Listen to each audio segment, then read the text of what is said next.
Well, the Ravens start the season on the right note. They beat the Buffalo Bills 13-7 here at M&T Bank Stadium. John Eisenberg, Ryan Mink, and I are here going to break it all down. So, John, let's start with you. I mean, what are you taking away from this game? What's your first instant reaction to it?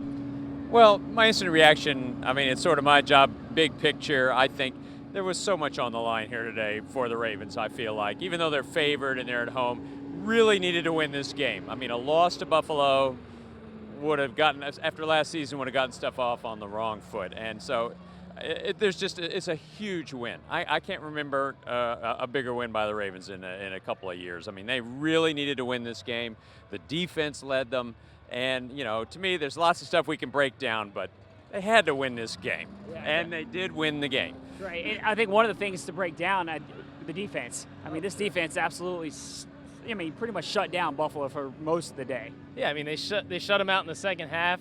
Tyrod Taylor, I don't think, attempted a pass beyond 20 yards. I mean, he wasn't really doing anything. The run game for Buffalo, had spurts, but when you look at the final tally, I think they were well under 100 yards, under 70 yards on the ground. So this defense, you saw, they were faster than they were last year. They're younger. They're more composed on the back end, I think, because of Eric Weddle and Ladarius Webb back there. They didn't give up any big plays. And most importantly, they got off the field in the fourth quarter.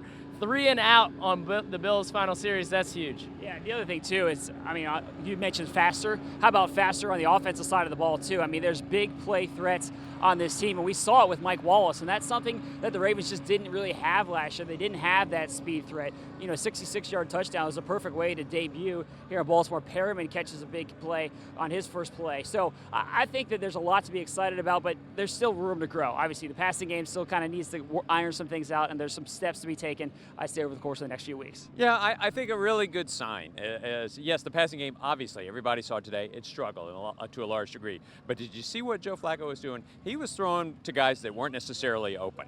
Dennis Pitt on that big catch was not necessarily open. Perriman on his big catch, not open. I mean, Mike Wallace was.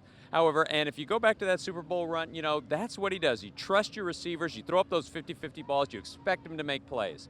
And so it didn't happen a lot today, but it happened enough to know that, they're feeling it a little bit. And, I think that some rust today, but I think that's a very good sign. Well, they had things to work out, but it's much nicer to work on those when you're 1-0. So we'll be doing that over the course of the next week. Thanks for watching, and keep it here for all the news and analysis from this game.